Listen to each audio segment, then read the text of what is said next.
There's not enough light that's shed on the fact that alcohol is a neurotoxin. That's something I learned recently myself, and it completely destroys your microbiome. Everything that we tend to utilize to alter our mood or mind affects our gastrointestinal system, our body in so many ways that we don't even think about it, obviously, when we're doing it. And also, therefore, affects our brain, right? Absolutely. That connection. That microbiome is such an intricate system, and it's known as the second brain, and that's also there's not enough light shed on that as well.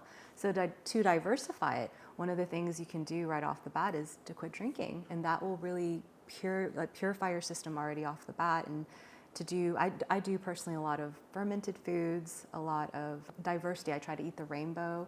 The more you can feed that, the more it influences your mood, your hormones. It strikes a better equilibrium and a homeostasis within. And when you feel good within, it radiates outside.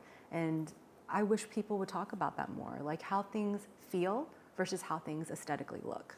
Can you talk about that, like the fermented foods in detail? Because I want to know more about that and what it is what you eat, what you like, how you found out that it was good and that it was that you felt better as a result of it. I'm really interested in ancestral eating, and so for me, my lineage is Korean, so right off the bat, kimchi is something that's a main focal point in my household.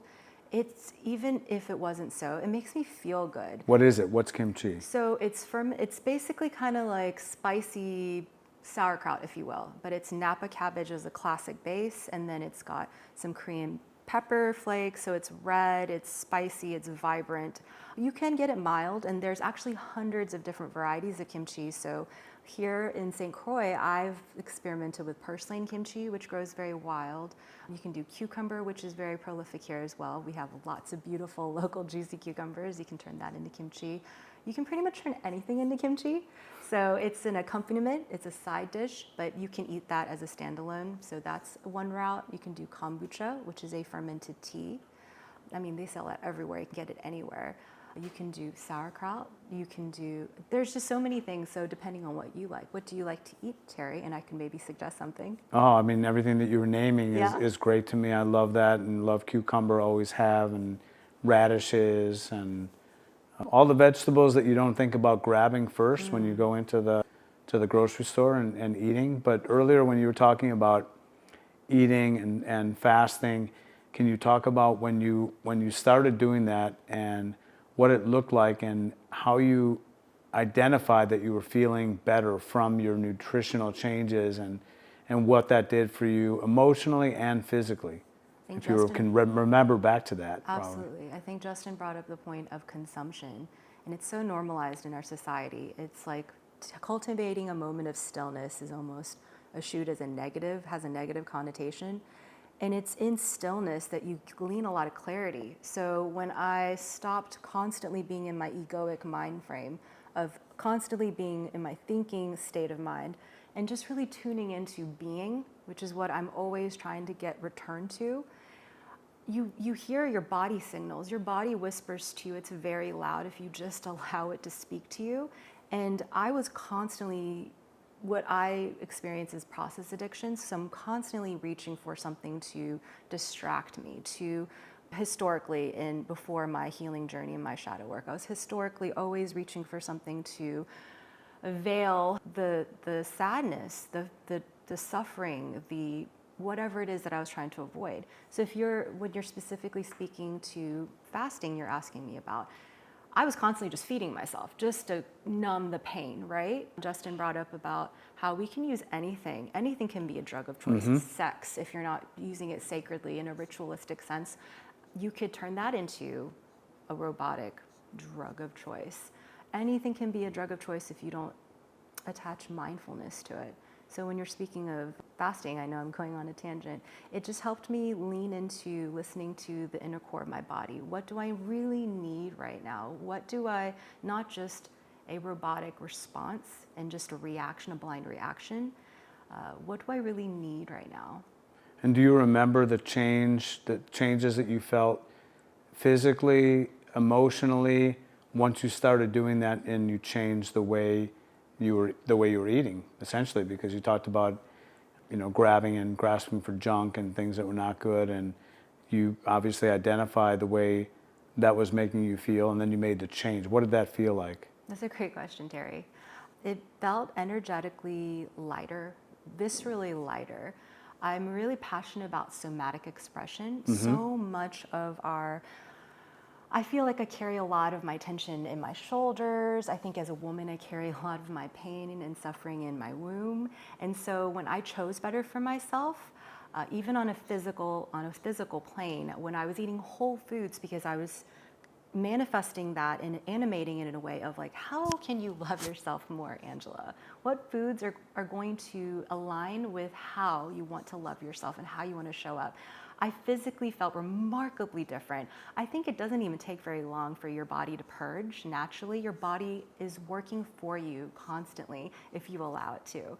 So if you align your choices and your mindset and your mindfulness with that and release attachments to all the attachments that society will have you conditioned to feel like is so absolute and necessary, then you can change your life even in small micro moments. You can do it right now. And I feel very passionate about that. You can choose better for yourself in every moment. What do you do about sugar? That's another great question. I think that if you have an insulin issue, it might be different. But for me, I gravitate towards natural sugars. Dates are really delicious, juicy sugar bomb. I tend to use a lot of local honey. My husband is a beekeeper, so we have a lot of abundance of local honey. And yeah, I think you can train your taste buds. Was that something that in the past, because I know sugar for me has always been, in all my years of long-term recovery, sugar has always been an issue that I've struggled with. Yeah. And here we are with the sugar mills everywhere reminding us about. Right. Are you asking how to train? Yeah, I mean, it sounds like when you've made the transition and the way you're eating, that you really, I figured that sugar is probably something that you moved away from and probably felt the change in your health and your emotion. And then I was going to ask you, the other follow-up question was, how is your health?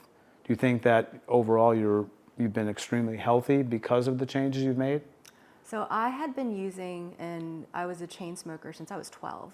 I'm now 39, and I think I'm living, breathing proof that you can change your life around. You do not have to succumb to being a trash bag. You can really invest in yourself. And if you're asking me are you asking me how I changed or how do I feel? How do you feel? Yeah. I feel, oh man, that's another great question. I used to feel so isolated, and I felt fear shroud everything that I did. But now I feel liberated because you can liberate yourself. You just have to be mindful and consistent. You have to choose yourself. You have to turn towards self-love, not self-sabotage. And I know it's very alluring and seductive to get that fast, hard dopamine hit of being like, punish yourself. You're worth nothing. You're a piece of crap. But that's not true. Your mind is not gospel. Your emotions are not gospel. And I want to share that with everyone. It's not gospel. It's very alluring and seductive, but it's not gospel. You do not have to listen to your base desires. You're more than that. So it's freedom. It sounds Liberation. like you're free. I mean, liberation and freedom, exactly. You know, we talked about, we both know Chef Ken and the work that he does at Prospect Hill and how he talks about, let's just start out with, get everybody that comes in, because people come in and they've had, their nutrition has been all over the board. Some people have tried, well, I've been a vegan, vegetarian, I think I want to do this, but I'm still, and people are trying to figure out what their nutrition should look like. And he says, I just really like to start people out with, one good vegetable, a couple good vegetables that they like, and a protein they like, and start from there and get rid of the fried food, get rid of the sugar, the refined sugar, processed foods, and start from there. And then maybe we'll add stuff in. And then he says, what I find people tell me are that they're already feeling better by just starting with those basic things. And you say, I eat the rainbow, right? So talk about that a little bit and what that's done for you and the things in the rainbow. Like if I said tonight, when you end your fast at 4:00, what do you, how do you decide what you're going to eat, and when do you start thinking about that? And then what that looks like for the days coming ahead, because I've not done the fasting on the level that you do, And I mean, you're clear-headed, you're sharp, you're bright, and I sense it. And I think more people need to know about eating that way. Well, first I want to concur that, yeah, simple is best. When you're talking about Chef Ken's strategy, I think people get really overwhelmed, and that's something that we need to, again, shed more light on. Simplicity is so gorgeous, and it can just start with a small little tweak. It does not have to be like, I've got to run 5 miles, I've got to, it doesn't have to be like that. So when you're asking me about fasting, I started with, I think, 10 hours and then just built up from there. Wow. Or maybe it was 8 hours. It was something that was digestible. And so you can condition yourself into a new normalcy with, again, that word consistency. That's something I return to a lot, the word consistency. And so you're asking me how I manage it, or how I... Yeah, like today, for example, at 4, I guess, is when you have your first meal of the day. It's important what you break your fast with. So I like to gravitate towards whole foods. So I do a 40-ounce green smoothie. I actually have it with me in my bag, and I can show it to you later, Terry. It's got a melange of beautiful local ingredients. I love using aloe vera. Moringa is a nutrient-dense superfood that I wish more people were talking about and advocating for, because I'm a huge advocate of it.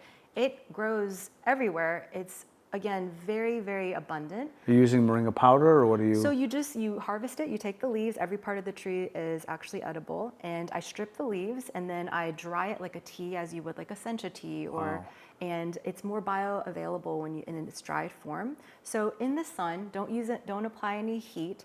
Naturally just let it sun bake, and I just kind of toss it around just like you would any dried flower or foliage. And then I grind it up and I blend it in my smoothie along with local collards. Collards are beautiful here. Let's see, we have passion fruit or lilikoi. Right now we have an abundance of that in season. Sometimes right now, at this moment in this season of March, we have canistel, which is local. So whatever is local, I gather. In season. In season, yeah. So it's not being shipped in, it's not being imported, it's not sitting there being stagnant for days on end, months on end, who knows how long, from California or Canada.